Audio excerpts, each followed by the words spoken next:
नमस्कार व्यूअर्स, मैं हूं अमीश देवगन। सरकार और किसान नेताओं के बीच आज 11वें दौर की बातचीत हुई, लेकिन कानून वापसी की जिद पर अड़े किसानों को आज सरकार ने भी बड़ा सख्त रुख दिखाया। सरकार की तरफ से कहा गया कि हम पिछली बैठक में ही आपको बेस्ट ऑफर दे चुके हैं, आप लोग इस पर फिर विचार करिए, समझदारी दिखाइए और इसके बाद हमें अपना फैसला बताइए। यानी आज सरकार ने अपना रुख पूरी तरह से साफ कर दिया। पिछली बैठक में सरकार ने कहा था कि हम 1.5 साल या 2 साल तक कानून रोकने को तैयार है। यह सरकार की तरफ से एक बड़ी पहल थी इस गतिरोध को समाप्त करने के लिए। लेकिन आप कमेटी में आकर बातचीत कीजिए और जब तक सहमति नहीं बनेगी हम ये कानून लागू तक नहीं करेंगे। यानी कि इसमें किसानों की जीत हो रही थी। कृषि क्षेत्र से जुड़े कई एक्सपर्ट ने इस ऑफर की जमकर तारीफ भी की थी। उनका मानना था कि शायद कोई भी सरकार इस तरह का फैसला नहीं ले जो मोदी सरकार ने ले लिया है। लेकिन आंदोलन पर अड़े किसान या फिर उनके पीछे जो पॉलिटिकल रिप्रेजेंटेटिव्स हैं वो टस से मस होने को तैयार नहीं है और दावा कर रहे हैं कि चाहे जो हो जाए 26 जनवरी को ट्रैक्टर रैली इस देश में अब होकर रहेगी। उधर कांग्रेस किसानों के नाम पर सड़क से संसद तक नरेंद्र मोदी की सरकार को घेरने का प्लान बना रही है। कांग्रेस का मानना है कि हम नरेंद्र मोदी की सरकार को निपटा देंगे कृषि कानूनों के बलबूते, क्योंकि कांग्रेस को बैठे बिठाए एक बड़ा सियासी मुद्दा मिल गया है। लेकिन आज सबसे बड़ा सवाल यह है, क्या किसानों की जिद के चलते रास्ता नहीं निकल पा रहा है? आज इसी पर होगी देश की सबसे ज्यादा देखे जाने वाली और लोकप्रिय डिबेट, देश की सबसे बड़ी बहस आर पार।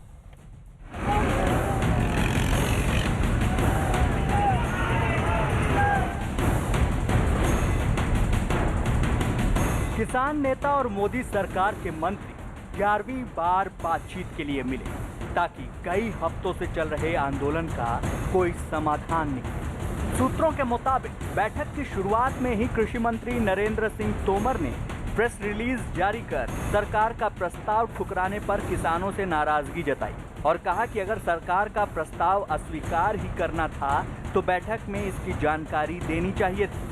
हालांकि आज की बैठक में भी कोई रास्ता नहीं निकल पाया। कुछ ऐसे लोग जो हर अच्छे काम का विरोध करने के आदी हो चुके हैं, वो किसानों के कंधे का इस्तेमाल अपने राजनीतिक हितों के लिए कर सकें। जो उनको पहला प्रस्ताव था उनने कहा कि हमारा वही है, आवेंगे आ जाएंगे, नहीं तो बैठे और 1 आध महीना बाद में फिर बातचीत शुरू होगी। इससे पहले सरकार ने किसानों को बहुत बड़ा ऑफर दिया था। सरकार ने कृषि सुधारों पर 2 साल तक रोक का प्रस्ताव दिया था।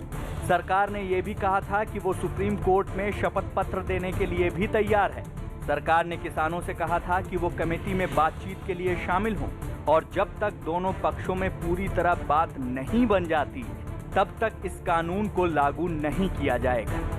इन सब के बीच 26 जनवरी को दिल्ली में ट्रैक्टर रैली निकालने पर भी किसान अड़े हैं। रैली तो होगा ही। सरकार अभी रिंग रोड में आने में मना कर रहा है, मगर हमारा किसान इस आंदोलन में आएगा, पीछे हटेगा नहीं। लेकिन जिस वक्त सरकार और किसान नेताओं का संवाद चल रहा था, ठीक उसी वक्त सीडब्ल्यूसी की बैठक में कांग्रेस मोदी सरकार को घेरने का सियासी प्लान तैयार कर रही थी कि कांग्रेस सड़क से संसद तक कानून वापस लेने का दबाव बनाने की तैयारी में है।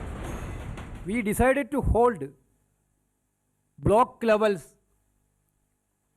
demonstrations or surveillance throughout the country before February 10th, followed by a district level agitation and conventions throughout the district of the country before February 20th. Finally, state level, there will be a massive convention before February 28th of this year. The parliament session is coming on. We will put pressure on government to withdraw, repeal this 3 anti-farmers bill. लेकिन सबसे बड़ा सवाल ये है, क्या किसान आंदोलन सियासत की भेंट चढ़ रहा है? आज इसी पर होगी देश की सबसे बड़ी बहस। अड़े किसान, मुश्किल समाधान। और अब आज एक ऐसा विश्लेषण जो 11 दौर की बातचीत का संपूर्ण निचोड़ है। सरकार किसान संवाद का संपूर्ण विश्लेषण सुनिए। 4 अक्टूबर से करीब 45 घंटे की बातचीत हुई है। 14 अक्टूबर से करीब 45 घंटे की बातचीत हुई है। यानी आप खुद सोचिए 45 घंटे एक अच्छा वक्त होता है। शुरुआत में किसानों की मांग मंडियों और एमएसपी की थी। सरकार ने आश्वासन दिया कि मंडियां खत्म नहीं होगी। उसके बाद किसानों ने तीनों कानून रद्द करने की मांग करी।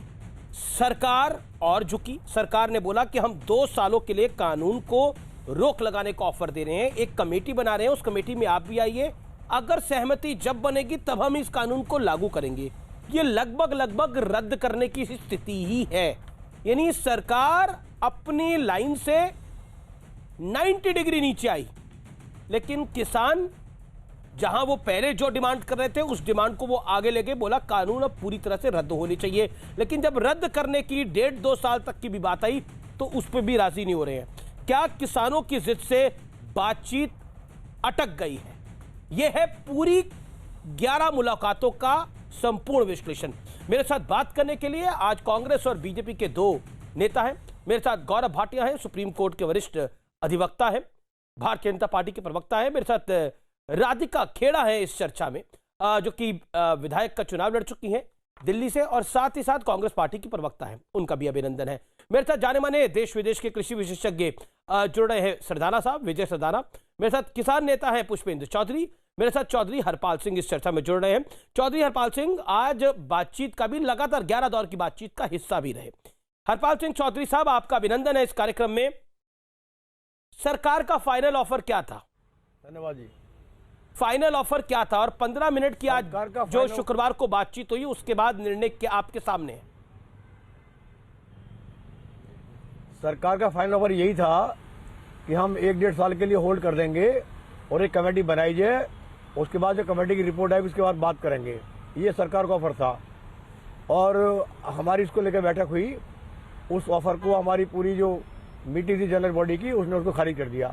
हम आपको बताना चाहते हैं कि हम जब पंजाब में 19 दिन रेलर रोकी गई थी और पंजाब से लेकर दिल्ली तक हम लोग आए, जो हमने वाटर कैनन झेली, आंसू में गोले छेड़े और 127 लोग जो हमारे शहीद हुए, तब से हमारी एक ही डिमांड थी, इन बिलों को आप वापस ले लें, उसके बाद कमेटी बना लें और फिर हमारा बैठ कर तय करते हैं हमारे लिए क्या फायदा और क्या नुकसान है।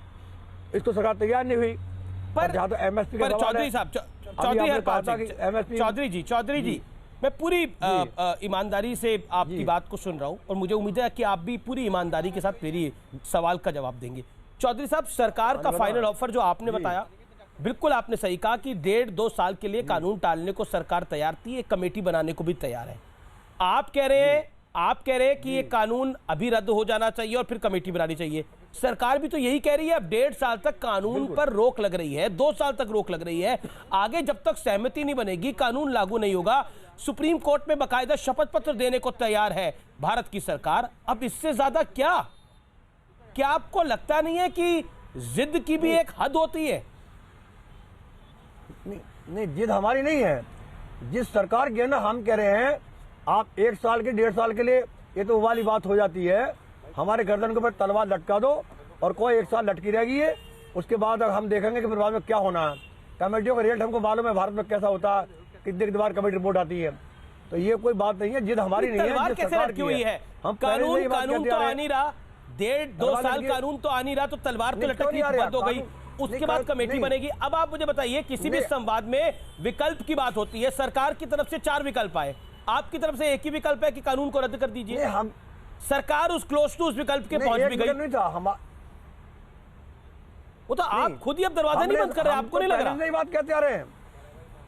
नहीं, हम दरवाजे बंद नहीं कर रहे हैं, हम तो पहले से बात कहते आ रहे हैं। 122 लोग जो शहीद हुए हैं, ये अध्यादेश को इनको वापस कराने के लिए शहीद हुए हैं। जो हमारे 127 लोग मरे हैं, ये इस बात के लिए आए थे, ये रिफिल हो। इनकी शहादत हो चुकी है, 150 लोगों की होने जा रही है। हमारी रोज रोजारी मर रहे हैं, इसलिए नहीं मर रहे कि होल्ड कराने के लिए आए थे हम दिल्ली में। यहाँ हम इसलिए आए थे, वापस लो आप। हमने 19 दिन रेल पे बैठे, इसलिए वापस लो आप। हम जो पढ़े 2 महीने से। तो अब सरकार तो वापस नहीं कर रही, सरकार ने बोल दिया कि आप दोबारा विचार करिए इस पे। सरकार तो वापस नहीं कर रही, और मेरे सूत्र में ये कह रहे हैं कि सरकार का ये कड़ा रुख है कि अब वो वापस नहीं करेगी। मेरे सूत्र ये कह रहे हैं कि सरकार ने बोला कि हम आपको बेस्ट ऑफर दे चुके हैं, अब यहां पर ये संवाद आप निश्चित करिए कहां ले जाना चाहते हैं। हमने अपना प्रस्ताव सरकार को बता दिया है कि जो प्रस्ताव दिया है हम उस पर हमने बता दिया है कि हमारा प्रस्ताव ये है, आप इनको वापस कर लें, रद्द कर दें, उसके बाद कमेटी बना लें और फिर हम तैयार है बैठ के बात करने के लिए। आप कमेटी बनाओ और बैठो, आप भी हम भी बैठे। चौधरी साहब सुप्रीम कोर्ट ने रोक लगा रखी है, सुप्रीम कोर्ट ने कमेटी बनाई, उस पर आपको भरोसा नहीं है, तो फिर लोकतंत्र के अंदर तो भारत के ही आप पार्ट हैं, तो लोकतंत्र में तो भरोसा करना पड़ेगा। लोकतंत्र में सुप्रीम कोर्ट की नहीं मानेंगे, सिस्टम की नहीं मानेंगे, तो कैसे चलेगा फिर? मैं चौधरी साहब आप मुझे बताइए, मैं आपसे बात पूछ रहा हूँ, जब एक सेकंड, जब इस देश में कोई औद्योगिक नीति बनती है, इंडस्ट्री पॉलिसी बनती है जी, तो देश के प्रधानमंत्री चैम्बर ऑफ कॉमर्स अटेंड करते हैं, उद्योगपति बुलाए जाते हैं, उनसे पूछा जाता है बताइए आप क्या चाहते हैं, और जो वो चाहते हैं वो करा जाता है। जब ये बिल लाया गया था, क्या इस देश के लोगों से पूछा गया था, किसान से पूछा गया था हमसे कि हम आपको पहले बिल ला रहे हैं?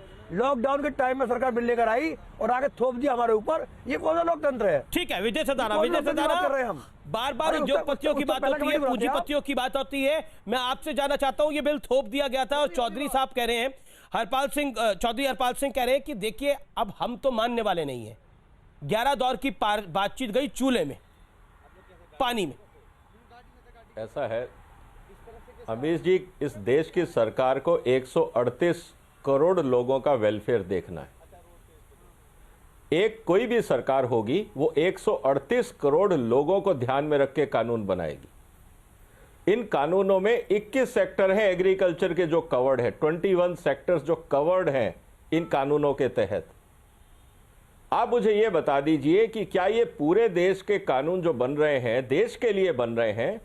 अगर इनमें कोई वीट और राइस के कुछ राज्यों के कुछ किसानों का अगर विरोध है तो उसका रास्ता क्या है समाधान करने का? बातचीत ही रास्ता है ना, सरकार वही तो कर रही है। बाकी 20 सेक्टर्स को 19 सेक्टरों को कोई प्रॉब्लम नहीं है, 2 सेक्टर में प्रॉब्लम है और ये कहते हैं सारे कानून हटा दो। जिन किसानों को फायदा मिल रहा है, जिन एफपीओज को फायदा मिल रहा है, जो प्रोग्रेसिव किसान काम कर रहे हैं, जो कोऑपरेटिव्स काम कर रही हैं, उन सबको फायदा मिल रहा है। मानते हैं कुछ किसानों का इतराज है तो बातचीत करिए ना। आप ये क्यों चाहते हैं कि जिनको फायदा मिल रहा है उनका भी हक मारा जाए? वो तो फायदा मान ही नहीं रहे सरदाना साहब, वो तो फायदा मान ही नहीं रहे। आप फायदा बताने में नहीं मानते तो देखिए ऐसा है, फायदा ही नहीं है कोई। डेमोक्रेसी में ऐसा है जी, डेमोक्रेसी में आप नहीं मानते कोई बात नहीं, आपके पास चुनाव का मौका आएगा, अपनी सरकार चुनिए, अपने हिसाब से कानून बनवाइए। ये और क्या तरीका है डेमोक्रेसी में? बोलिए चौधरी साहब नहीं करते हैं। चौधरी साहब वैसे कई ओपिनियन पोल भी आए हैं इसको लेकर, कई फ्लैश पोल्स भी हुए हैं। उन फ्लैश पोल्स के अंदर अधिकतर किसान ऐसा मान रहे हैं कि हम इस कानून के साथ हैं, यानी सिर्फ 4-5% किसान ही है जिसको इस पे आपत्ति है, और वो पंजाब का है और कुछ हद तक हरियाणा का है। बाकी पूरे देश के किसान को आपत्ति नहीं है इसको लेकर।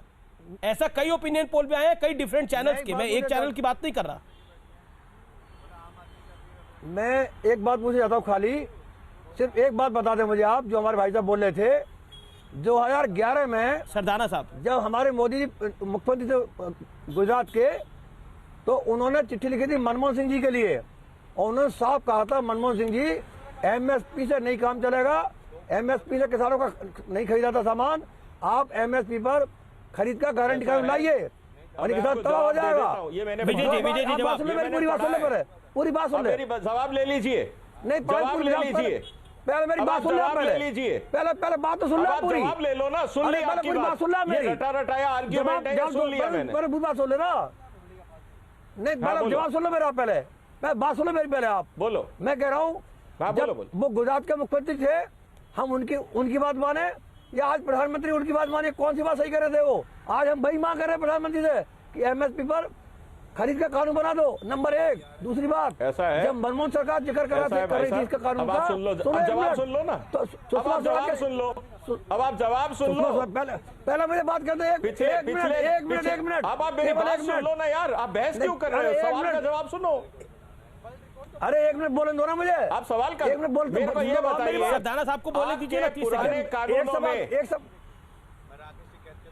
अरे एक सवाल आपके पुराने कानूनों से 4 लाख किसानों ने आत्महत्या करी।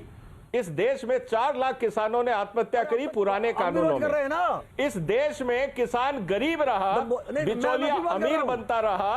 आपको क्या लगता है ये कानून अच्छे थे जिनकी आप वकालत कर रहे हो? जिन कानूनों में 4 लाख किसानों ने आत्महत्या कर ली, बिचौलियों ने लूट मचा रखी थी, किसानों को गरीब रखा हुआ था। मैं 50 रुपए देता था, किसान को 5 रुपए भी नहीं मिलता था। आप चाहते हो कि वो सिस्टम जारी रहे? आप किसका पक्ष ले रहे हो पहले ये बताओ? आप बिचौलियों के साथ हो या किसान के साथ हो? आप बात सुनो, आप जवाब दीजिए। अरे आप मुझे बताओ कि आप बिचौलियों के साथ हो या किसान के साथ हो? पहले आप क्लियर ये करो। अरे हाँ, आपकी बात से ये लगता है कि आप बिचौलियों के साथ हो, आप किसान के साथ नहीं हो भाई साहब। अरे अगर आप किसान का दर्द होता तो 4 लाख किसानों ने जो आत्महत्या करी है, उसके लिए आपकी किसान संस्थाओं ने अच्छा क्या बोलिए काम चौधरी किया? हरपाल सिंह, बोलिए। कितनों को आपने हेल्प पहुंचाई घर में जाके? सरदाना साहब, चौधरी साहब को बोलने दीजिए। सारा फंडिंग अरेंज कर रहे हो। बात सुनिए हमारी, आप मेरी बात सुनो। आप बात सुनते या नहीं? आप मेरी बात सुनो। अब आप, अरे हमारी बात सुनो पहले। आप हम क्या चाह रहे हैं? आप भी रोक सुनते हैं, हम आप भी रोक सुनते हैं हमारी। सुनो पहले, हम सुना रहे हैं अपनी बात आपको। हम ये कहना चाहते हैं, अगर वो पहले कानून गलत थे तो मनमोहन सरकार जब क्वांटिटी फार्मिंग ला रही थी तो आपकी सुषमा स्वराज का भाषण पढ़ ले आप। सुषमा जी ने कहा था मनमोहन सिंह जी कॉन्ट्रैक्ट फार्मिंग देश के किसान को तबाह कर देगी। अरे भाई सुषमा स्वराज अपोजिशन में थी, किसान को मार देगी। ये आपके नेताओं के बयान थे। अब कैसी बात? लेकिन आपके पंजाब ने तो लागू किया। आपके पंजाब ने तो लागू किया। कहाँ लागू किया आपने? अब मेरे को बात बताओ, 2012 की आप बात कर रहे हो। सुषमा स्वराज क्यों विरोध करी थी? बात सुन लो ना। नहीं, क्यों विरोध करी थी? आप बता मुझे। आप मान लिया, सारी बातें मान ली, सारी मान ली। 2013 में पंजाब सरकार ने, मेरी बात सुनो ना। चौधरी साहब ये कृषि विशेषज्ञ है, ये भी आप ही की फील्ड के, ये कृषि विशेषज्ञ, ये भाजपा के नहीं है। भाजपा के प्रवक्ता गौरव भाटिया और कांग्रेस की राधिका खेड़े वो अभी तक चर्चा में भी नहीं आई है। मुझे एक बात बताइए, हम जान दे रहे कैसे गए? अरे भाई बात का जवाब दो, बात का जवाब दो, चिल्लाओ मत। 2013 में पंजाब सरकार ने कॉन्ट्रैक्ट फार्मिंग का कानून लाए, आपने प्रोटेस्ट क्यों नहीं किया? उसमें यह लिखा हुआ है सेक्शन 26 में कि आप कोर्ट में नहीं जा सकते। आपने प्रोटेस्ट क्यों नहीं किया? आपको अपने राज्य का कानून नहीं पढ़ा आपने? आज तक आप खामोश क्यों रहे? पंजाब के कानून में जब 2013 से वही कॉन्ट्रैक्ट एक्ट लागू है, आप खामोश रहे। आपको वो पढ़ा ही नहीं दिया, आपने वो पढ़ा नहीं अपने राज्य का कानून। क्या बेकार की बात करते हैं आप लोग? आप सुनने को तैयार नहीं। बात हमारी अपने राज्य का कानून नहीं पता, बात कर रहे हैं? आपको कुछ नहीं पता अपने राज्य का। आपको नहीं पता कुछ भी, हम क्या करते हैं? 2013 में बताइए कॉन्ट्रैक्ट एक्ट पंजाब में आया या नहीं आया? चला रहे? अरे भैया खेती करते हैं तो बाकी लोग भी अपना अपना काम करते हैं। स्कूल मास्टर भी आपके बच्चों को पढ़ाता है, तो फिर बाकी हॉस्पिटल में डॉक्टर भी काम करता है। कोई एहसान नहीं कर रहे, हर आदमी अपना अपना काम कर रहा है। कोई एहसान नहीं कर रहा है किसी पे, आप अपना अपना काम कर रहे हो। हर आदमी अपना काम कर रहा है, हर आदमी अपना काम कर रहा है। फौजी भी काम कर रहा है, पुलिस वाला भी काम कर रहा है, टीचर भी काम कर रहा है, डॉक्टर भी काम कर रहा है, आप भी खेती कर रहे हो, सब अपना काम कर रहे हैं। कोई किसी पे एहसान नहीं कर रहा है। डॉक्टर का पूरा पैसा मिल रहा है। अरे सबको अरे भाई आप हक नहीं मांग रहे, आप आपका हक है ही नहीं इसमें। हम भी अपना हक मांगिए। 138 करोड़ लोगों का हक मत मारिए। अरे मांग रहे हैं, लेंगे। हमारा हक है, लेंगे। अरे भैया आप कैसी बातें कर रहे हैं? अपने पहले राज्य का कानून हटवाइए। आप कैसी बातें कर रहे हैं? आप अपने राज्य का कानून हटवाइए। कॉन्ट्रैक्ट एक सेकंड चौधरी हरपाल सिंह, एक सेकंड। सरदाना साहब राज्य के कानून को क्यों नहीं हटवाया आपने? मेरा निवेदन स्वीकार करिए। होल्ड ऑन, ऑडियो डाउन कर रहा हूं मैं। हरपाल सिंह चौधरी, मैं गौरव भाटिया को चर्चा में लेके आ रहा हूँ, राधिका खेड़ा को भी चर्चा में लेके आ रहा हूँ। लेकिन हरपाल सिंह चौधरी, आप कह रहे पुराना कानून बढ़िया था। पुराना कानून, आप कह रहे कि जस की तस स्थिति जो थी वो 70 साल पुरानी, वो स्थिति बनी रहे। आप मुझे बताइए 70 साल में कितने सुसाइड हुए? बात कर रहे हो आप? सुसाइड 70 साल में कितने सुसाइड हुए? बुंदेलखंड, उत्तर प्रदेश से लगा राज्य, कितने सुसाइड?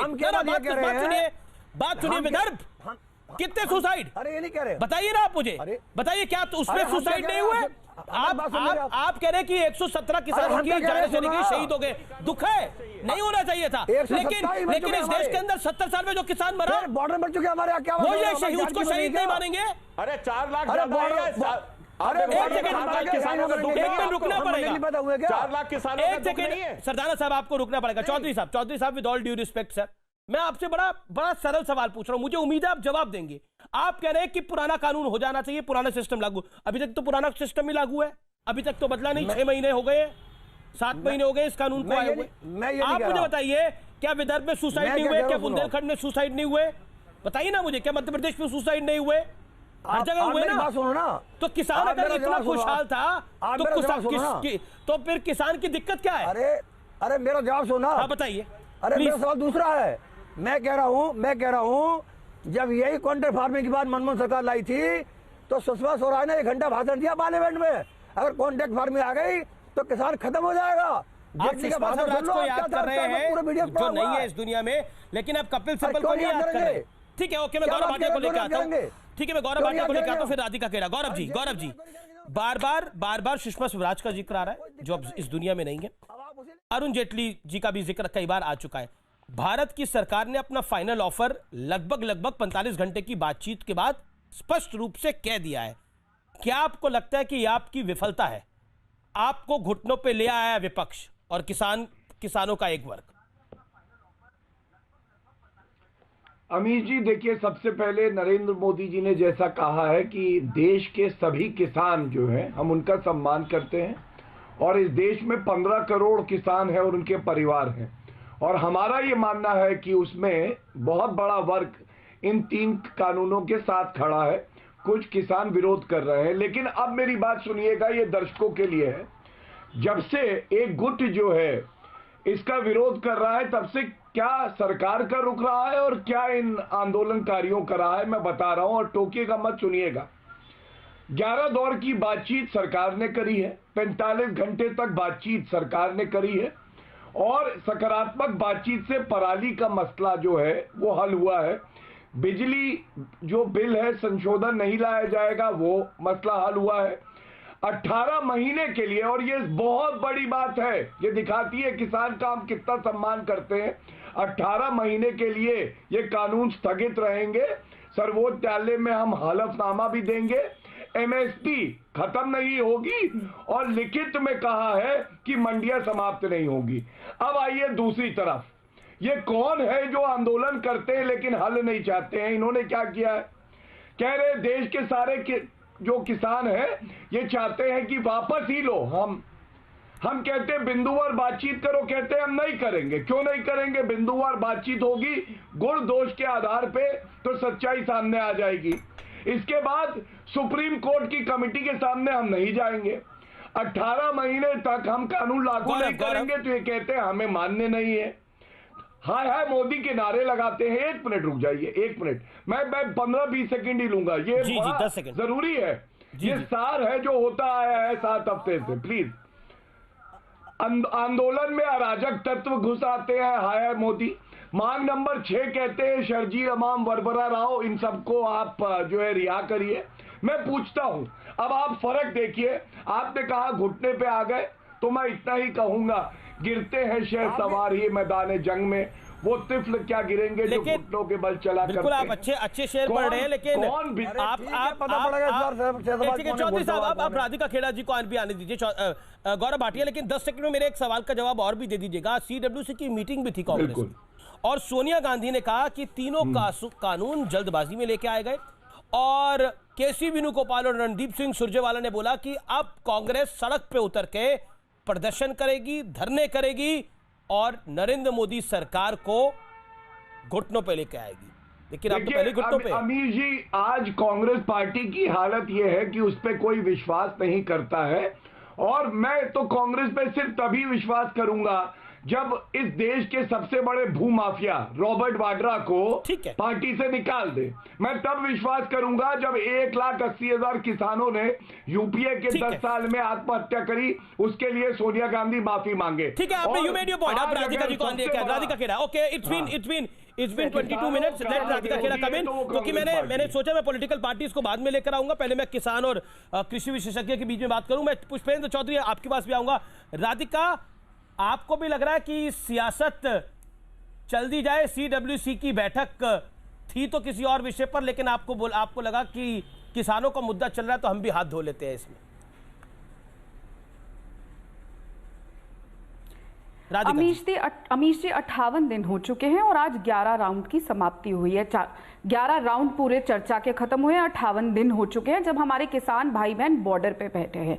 और ये लड़ाई किसके बीच में है? बार बार ये आरोप लगता है कि ऑपोजिशन कुछ कर रही है, कभी सरकार इसमें चीन और पाकिस्तान का हाथ ले आती है, कभी खालिस्तानी आतंकवादी, अलग अलग विश्लेषण सामने लेकर आते हैं। पर समझने की बात है कि ये लड़ाई किसके बीच है। ये लड़ाई दिल्ली की सिंहासन पे बैठी मदमस्त सरकार और सड़कों पे बैठे जो हमारे किसान भाई हैं ठिठुरती ठंड में, कोरोना काल में, उनके बीच की लड़ाई है। ये किसान की खुददारी और सरकार की खुदगर्जी के बीच की लड़ाई है। ये किसान की बेबसी और सरकार की बर्बरता जो हमें लाठी पानी बरसते हुए और बड़े बड़े गड्ढे खोदते हुए में दिखाई दी, ये उसके बीच की लड़ाई है। ये आने वाली अगली फसल और नस्ल की लड़ाई है। बड़े अच्छे तरीके से भाजपा के प्रवक्ता बहुत सारी चीजें गिना रहे थे, घूम फिर के, क्योंकि उनके पास कुछ कहने को नहीं है। बात आ जाएगी रॉबर्ट वड्रा जी पर या इस पर या उस पर की पार्टी से निकालिए। पहली बात तो आप इतने वरिष्ठ वो है, लॉयर है गौरव साहब,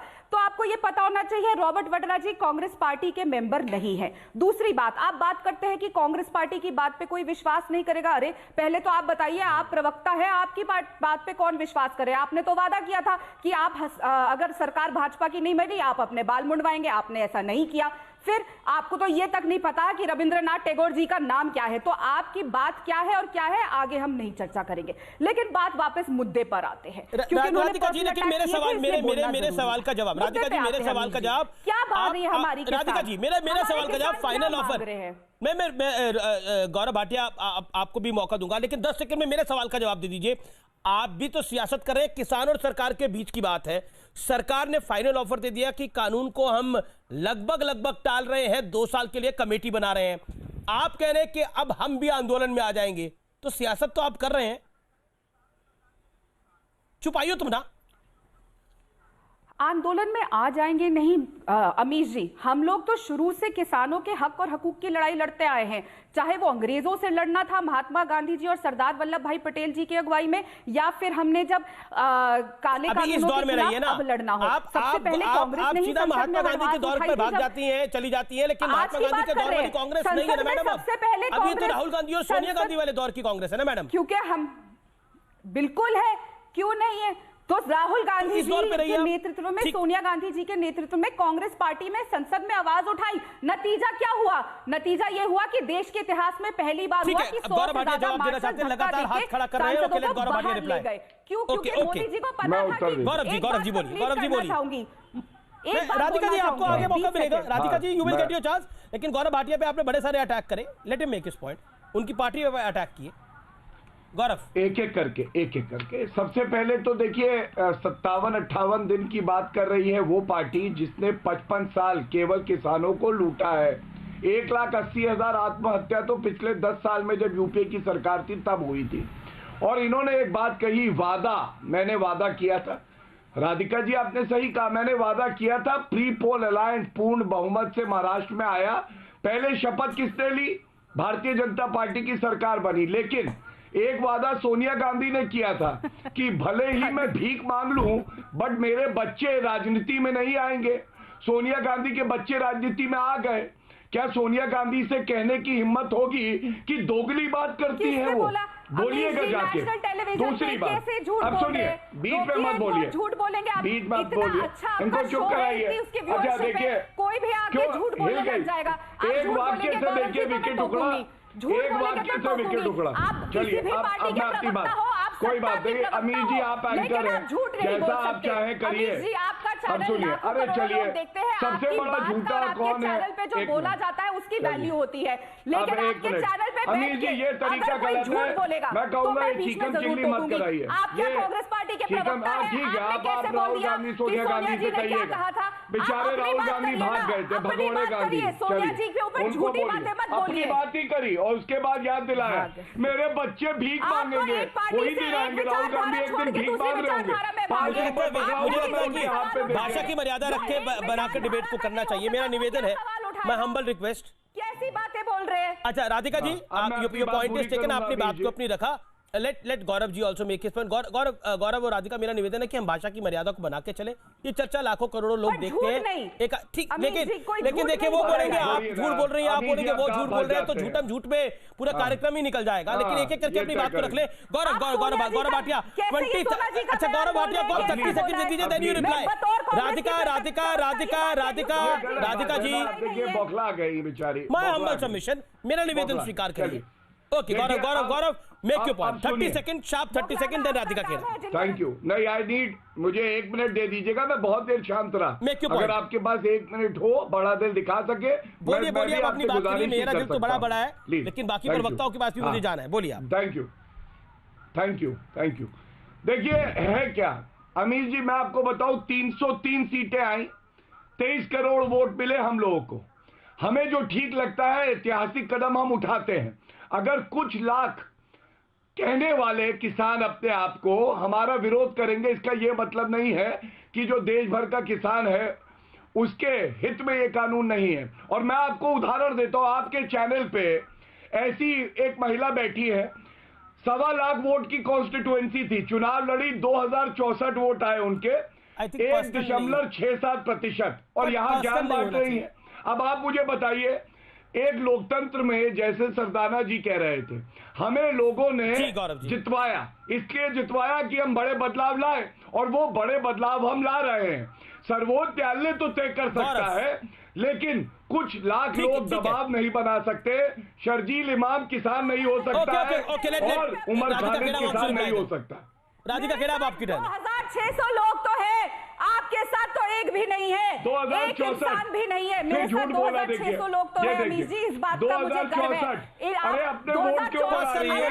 मेरे साथ एक इंसान तो है। राष्ट्रीय आप पहले चुनाव लड़के दिखाइए, 2064 दिखाइए, लेकिन मुद्दा ना अमीर जी, यहाँ पे झूठ बोल रहा है, बताइए अमीर जी।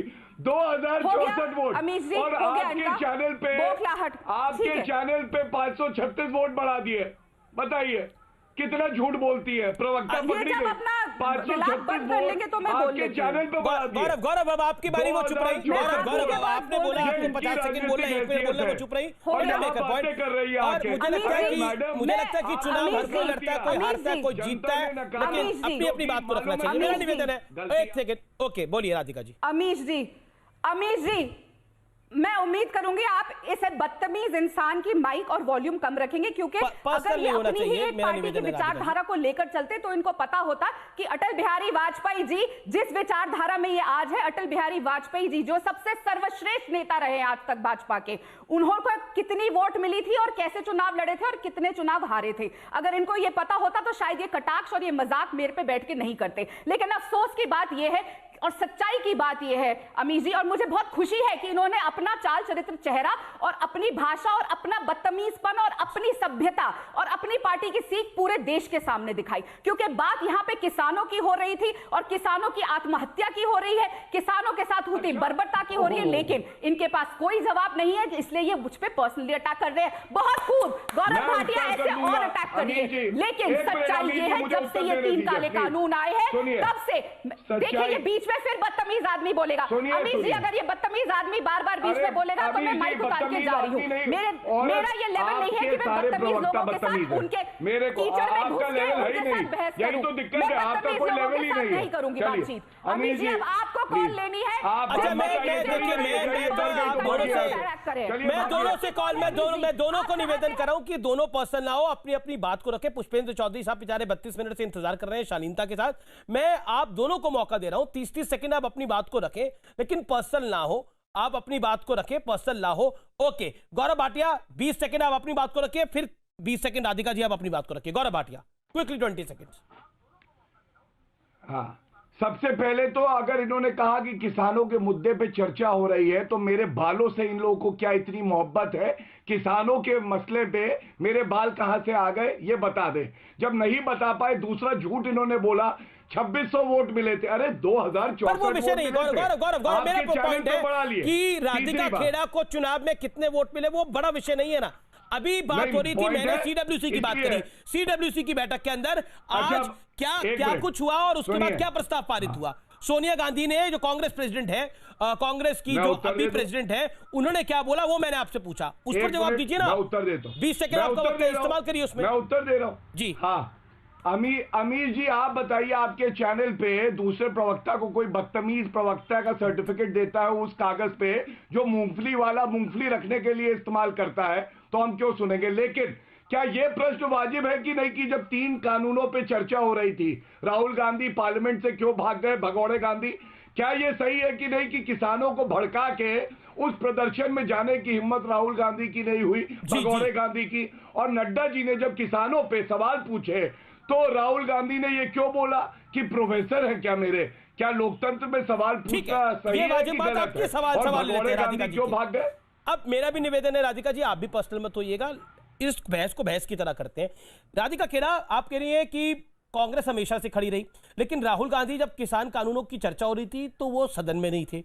उसके बाद अभी वो एक वेकेशन पे अर्थात छुट्टी पे वो चले गए, उनका निजी काम होगा या कुछ भी होगा, और बीजेपी को मौका मिल गया, और जब वापस आए तो वो पूछ रहे जेपी नड्डा कौन है।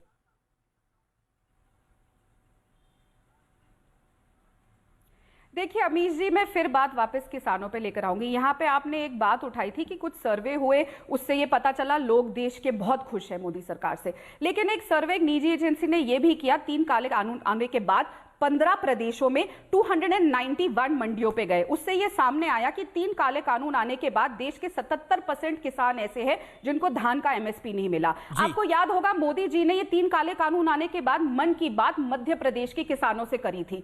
मध्य प्रदेश की चर्चा करते हैं प्रतीक जी। मध्य प्रदेश में 269 मंडियां हैं। ये 3 काले कानून आने के बाद 47 मंडियां कंप्लीटली बंद हो गई और 143 मंडियां ऐसी है जिसपे सिर्फ 50% काम चल रहा है। क्यों? अगर ये कानून इतने अच्छे हैं, इतने बढ़िया हैं, जैसे कि तोमर साहब आज कह रहे थे, जैसे कि इनके प्रवक्ताओं के पास जवाब नहीं है क्योंकि उनको कानूनों के बारे में पता नहीं है, तो ये ऐसे हालात क्यों हो रहे हैं? और ये सर्वे मेरा नहीं है, जैसे सर्वे आप कहते हैं। अच्छा, तीसरी बात, लेकिन आप राहुल जी के सवाल पर बच रही हैं। अगर आप कह रहे हैं आपकी मर्जी, आप नहीं उस पर जवाब देना चाहती तो मत दीजिए, वो आपकी कॉल है। मैं कोई सवाल से बच नहीं रही। नहीं, मैं उत्तर क्योंकि राहुल जी कहां जा रहे हैं, कहां नहीं जा रहे हैं, ये उत्तर, ये सवाल नहीं है। सवाल ये है कि किसान हमारे 58 दिन से सड़क पे बैठे हैं, ठंड में बैठे हैं, वहां पे 8 महीने के बच्चे भी हैं, 90 साल के बुजुर्ग भी हैं, 100 से ज्यादा किसानों की शहादत इस आंदोलन ने देखी है। चौधरी साहब, Pushpendra Chaudhary, I am very sorry, आपके पास ले जा रहा हूं। ओके चौधरी साहब, okay Pushpendra Chaudhary, Radhika Khera, you made your point, let Pushpendra Chaudhary come in. Pushpendra Chaudhary, आपका इवैल्यूएशन क्या है? क्योंकि सरकार अपनी तरफ से अपनी बात को रख रही है, किसान अपनी तरफ से अपनी बात को रख रहे हैं, what is your take? Chaudhary साहब, पुष्पेंद्र चौधरी। मुझे आशा है मेरे बीच में कोई बोलेगा नहीं। नहीं sir, I will give you protection sir, make your point. 2 मुख्य मुद्दों को लेकर के, 2 मुख्य मुद्दों को लेकर के किसान ये आंदोलन कर रहे हैं। पहला ये है कि सारे देश में जो 23 फसलें जिनकी एमएसपी घोषित होती है उसको जो है बाध्यकारी बनाया जाए, उसकी लीगल गारंटी दी जाए और प्राइवेट सेक्टर पे भी उसको लागू किया जाए, यानी उससे नीचे कोई भी व्यक्ति उन फसलों को नहीं खरीदेगा इस देश में। पहली मांग तो ये थी। क्या ये मांग पूरी हो गई या मान ली गई? नहीं। दूसरी मांग ये थी कि ये जो कानून 3 पास किए गए हैं अध्यादेश के माध्यम से आनन फानन में, इससे हम संतुष्ट नहीं हैं, इसमें जो है आप इनको रिपील करिए। क्या ये मांग मान ली गई? नहीं। हमने ये बीच का रास्ता सुझाया था कि भाई यदि आप एमएसपी की लीगल गारंटी दे देते हैं तो दूसरी बात यानी कानूनों के ऊपर कुछ अमेंडमेंट के साथ जो है किसान तैयार किए जा सकते हैं, हो जाएंगे।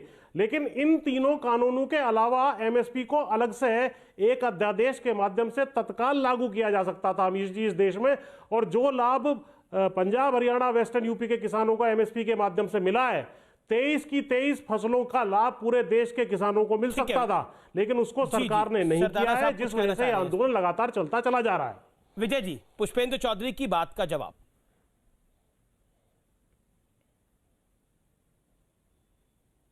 सदाना साहब बोलिए। आपका ऑडियो नहीं आ रहा। हेलो, हाँ बोलिए सदाना साहब, बोलिए please make your point. Pushpendra Chaudhary की बात करिए। मेरा ये हाँ बिल्कुल सही मैं कहा उन्होंने। मेरा ये कहना है कि जिस प्रोडक्शन के अंदर देश में सरप्लस है, आपके देश को ना पीडीएस में चाहिए ना आपकी कंजम्पशन की रिक्वायरमेंट है। आज भी 4 लाख करोड़ रुपए के आसपास का सामान एफसीआई के गोडाउन में पड़ा है।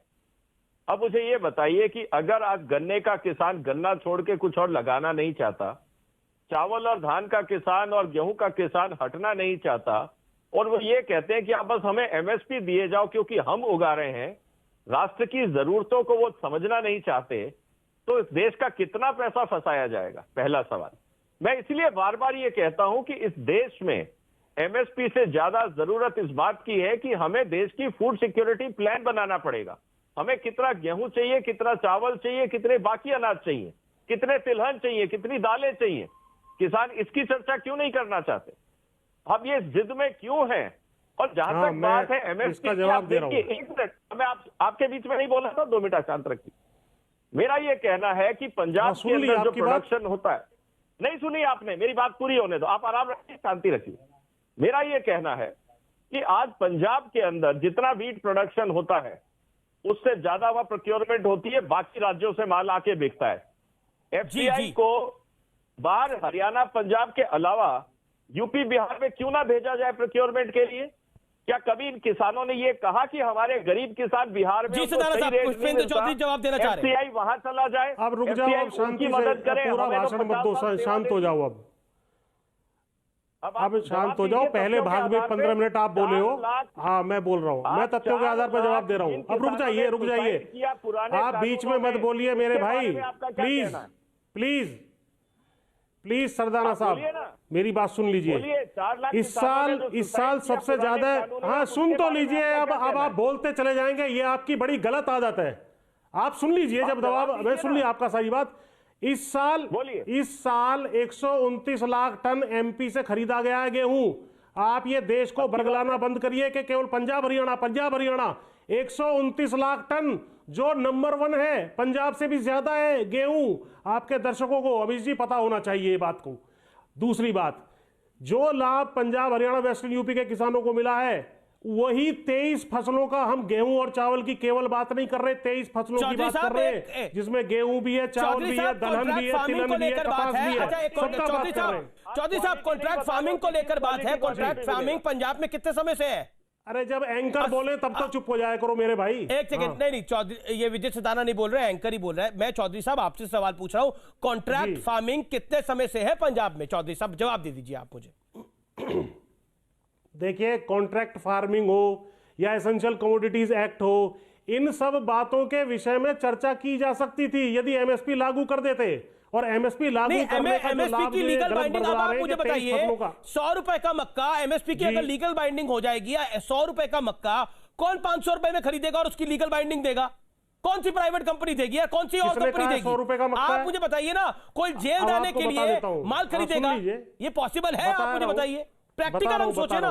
आप किसान नेता हैं, मैंने भी कमोडिटी मार्केट को, मैंने स्टॉक मार्केट्स को लंबे अरसे तक कवर करा एक बिजनेस चैनल के अंदर, मैं अच्छे से जानता हूं सर, मैं अच्छे से जानता हूं कौन सी है, कौन सी। आप मुझे बताइए ना, किसान को तो बगल में मंडी दिखती है जहां उसको नकद पैसे मिलते हैं, माल बेच के निकल लेता है वो, और आप कह रहे हैं कि एमएसपी की लीगल बाइंडिंग हो जाए। किसान का माल उठाएगा कौन? मुझे बता दीजिए, लीगल बाइंडिंग करी, किसान भूखों मर जाएगा, माल नहीं उठेगा? सच बात यह है चौधरी साहब, जवाब दीजिए। बिल्कुल कोई भूखों नहीं, मुझे बताने दीजिए। Total agriculture GDP 30 lakh crore रुपए की है, उसमें से 20 लाख करोड़ रुपए की फसलें पहले ही एमएसपी से बाहर हैं, जो फल, सब्जी, दूध, अंडे, मांस, मछली आदि आदि इत्यादि, उसकी कीमत अच्छी मिल जाती है। 10 लाख करोड़, अब सुन लीजिए पूरी बात। बोलिए सुन लीजिए, अच्छी नहीं मिल जाती, उसको खरीदते नहीं है आप और घोषित नहीं करते, वो कारण है उसका। 23 फसलों की इंक्लूडिंग गन्ना, एमएसपी की वैल्यू लगभग 10 लाख करोड़ रुपए की है। उसमें से लगभग जो है 3-3.5 लाख करोड़ रुपए का माल या तो किसान खुद कंज्यूम कर देता है, या वो बीज के काम आ जाता है, या पशुओं के काम आता है। चौधरी साहब, काम आ जाता है। चौधरी साहब, मैं तो आपसे, आपकी सारी बातें ऊपर, मैं आपसे एक सवाल पूछता हूं, उसी में आप मुझे लगता है जवाब देंगे, आप समझदार आदमी है। चौधरी साहब, आप मुझे बताइए, लीगल बाइंडिंग के बाद कोई 100 रुपए का माल 500 में खरीदकर जेल क्यों जाएगा? किसान का माल कोई उठाएगा ही नहीं, कैसे बेचोगे? आप लोग वो बात कर रहे हो जो प्रैक्टिकल नहीं है। आप कह रहे चंदा मामा ले आओ, ये प्रश्न आपने चंदा मामा आ ही नहीं सकता। 2 बार सारा समय आपने, बोलिए। भैया ये प्रश्न आपने पूछ लिया, सबके समझ में आ गया दर्शकों नहीं, के। आप बताइए ना मुझे, कंप्लीट कर रहा था। आप मुझे कृपया करके बताइए, प्रकाश डालिए इस बात पे। अरे बता रहा हूं मेरे भाई, जो एमएसपी के 10 लाख करोड़ की फसलें हैं उसमें से 3-3.5 लाख करोड़ की फसलें किसान खुद अपने घर में कंज्यूम कर लेते हैं। 3-3.5 लाख करोड़ की फसलें एमएसपी के रेट पर जो है सरकार खरीदती है। केवल 3-3.5 लाख करोड़ रुपए की फसलें बचती हैं एमएसपी वाली जो प्राइवेट सेक्टर खरीदता है। यदि वो एमएसपी पे खरीदने लगे तो उसका बिल 50-1,000 करोड़ रुपए अतिरिक्त बन जाएगा, जो आज वो उससे नीचे खरीदता रहा है। दूसरी बात जो 100 रुपए की चीज आप 500 में बेच रहे, बताइए। चौधरी साहब मैंने आपको भरपूर वक्त दिया है। 25 सेकंड विजय सदाना को दीजिए, 25 सेकंड विजय सदाना को दीजिए। सरप्लस नहीं है, आपका 100 मिलियन टन गेहूं होता है, 30 मिलियन टन चलो सरकार ने खरीद लिया, 30 मिलियन टन प्राइवेट ने खरीद लिया, बाकी 40 मिलियन टन का रेट कौन लगाएगा और किस रेट पे बिकेगा? वही है। और उसमें मैं विजय सदाना आपसे पूछ रहा हूं कि अगर उस 40 मिलियन टन में लीगल बाइंडिंग हो जाएगी तो माल उठाएगा कौन? अरे अमीश जी, कोई ये फैक्ट्री है, क्वालिटी एक सी आती है, इस बात को सुनने ही नहीं दिया। माल सब स्टैंडर्ड है, उसको कौन खरीदेगा? सुनिए, बिल्कुल आपकी बात सही है चौधरी साहब, ये तो बात आप भी जानते हैं कि क्वालिटी होती है। अब सब स्टैंडर्ड क्वालिटी है तो वो माल हायर रेट पे कैसे जाएगा? और आपने लीगल बाइंडिंग डाल दी, वो माल उठाएगा कौन? किसान की जो आज की हालत है उससे भी खराब हालत में किसान पहुंच सकता है उससे। आपको लॉजिकली ये बात सोचिए, आप बताइए चौधरी साहब। जो आप जो मक्का की बात कर रहे हैं, जिसका 1850 रुपए का जी, ये गेहूं में भी है जी, ये दलहन में भी है जी। सुन लीजिए, मैं उदाहरण दे रहा हूं, अच्छा मेरी बात, अगर मुझे मेरी बात नहीं कहने दी जाएगी तो कोई लाभ नहीं है। अरे बिल्कुल नहीं, आपकी बात कहने के लिए बुलाया। जी आप बैठ जाइए अब शांति से। 1850 रुपए की जो एमएसपी है, 18.5 रुपए किलो, उसका 100 ग्राम 200 ग्राम 200 रुपए में आप लोग खरीदते हो मक्का के पॉपकॉर्न के रूप में, तब कोई चू पटाख नहीं करता इस देश के अंदर। आप कह रहे हो 100 रुपए का माल है, इतने में क्यों खरीद? 1850 रुपए है केवल, और एमएसपी क्या है? फिर वही बात है। ओके, मैं जवाब इसका जवाब भी मैं आपको देता हूं, लेकिन सरदाना साहब 15 सेकंड के अंदर quick rebuttal on this, because इस समय करोड़ों व्यूअर्स हमें फेसबुक पे देख रहे हैं, लाखों व्यूअर्स क्विकली। बिल्कुल सही है, आज यूट्यूब पे देख रहे हैं। अब अमूल का दूध, अमूल का किसान 30 रुपए लीटर अमूल को बेचता है, अमूल 400, 500, 600 रुपए की चीज बेचता है। क्यों बेचता है? आपको किसी ने कहा है खरीदने के लिए? भाई जो कस्टमर जिस चीज के पैसे देगा कस्टमर लेगा। आज आपका संतरा अनार मिलता है, आपका किन्नू बिकता है 10 रुपए किलो, आप उसका जूस खरीदते हो 80 रुपए किलो। क्या मजाक है भैया ये? आप इस बात को बताओ। अच्छा चौधरी साहब, मैं आपके पास आऊंगा ब्रेक के बाद, पर मुझे लगता है कि किसानों पर इससे बेहतर बहस कुछ नहीं हो सकती। आज हमने नेताओं को कम और किसानों को ज्यादा लिया है, कृषि विशेषज्ञों को ज्यादा लिया है। वेलकम बैक, आप देख रहे हैं यार पार, देश का सबसे लोकप्रिय डिबेट शो। गौरव भाटिया, राधिका खेड़ा मेरे साथ हैं। मैं 20-20 सेकंड आप दोनों को देता हूं। सबसे पहले आपके पास आता हूं मैं, राधिका जी 30 सेकंड के अंदर आपसे यह जानना चाहता हूं, जो कि बड़ा महत्वपूर्ण है। क्या आपको लगता है जिस तरह से सरकार ने बोला है कि कोई ताकत है जो किसानों को समाधान के रास्ते नहीं देखना चाहती? 30 सेकंड। देखिए, पता नहीं कौन सी ताकतें हैं, इनको क्या दिखाई देता है और क्या नहीं दिखाई देता है। ये वही सरकार है, इन्हीं के मुख्यमंत्री कहते हैं जो किसान बॉर्डर पे बैठे हैं वो खालिस्तानी और पाकिस्तानी है। तो सरकार क्या सोचती है और जिस हिसाब से वो बिहेव कर रही है सबने देखा। मैं बस इतना ही जानना चाहती हूँ अमीश जी कि प्रधानमंत्री मोदी जी, मुख्यमंत्री मोदी जी की बात क्यों नहीं मानते हैं? क्यों जो उन्होंने लिखित में तब दिया था आज लिखित में देने को तैयार नहीं है? क्या उनको ऐसा? और बस एक और सवाल है, 100 से ज्यादा हमारे किसान शहीद हो गए। मोदी जी पूरे विदेश देश में होती हुई चीजों पे कमेंट करते हैं, ट्वीट करते हैं, अपनी मन की बात में चर्चा करते हैं। लेकिन क्या कांग्रेस नहीं चाहती समाधान हो? 10 सेकंड में इसका जवाब भी दे दीजिए। क्या कांग्रेस पार्टी समाधान नहीं चाहती? अमीश जी हम बिल्कुल समाधान चाहते हैं और मैं बोल रही हूं, पहले भी हमने अंग्रेजों के खिलाफ बहुत बहुत शुक्रिया। मेरे पास समय इतनी है गौरव, मैं आपके बाद आखिरी दौर में नहीं आ पाया। फिलहाल आर पार में इतना ही। आप देखते रहिए न्यूज़ 18। लेकिन आज का निष्कर्ष यही है कि अड़ियल रुख से कोई समाधान नहीं होता, और संवाद में अड़ियल रुख होगा और जिद होगी तो नतीजा 0 ही निकलेगा, 0 नहीं निकलेगा। नमस्कार।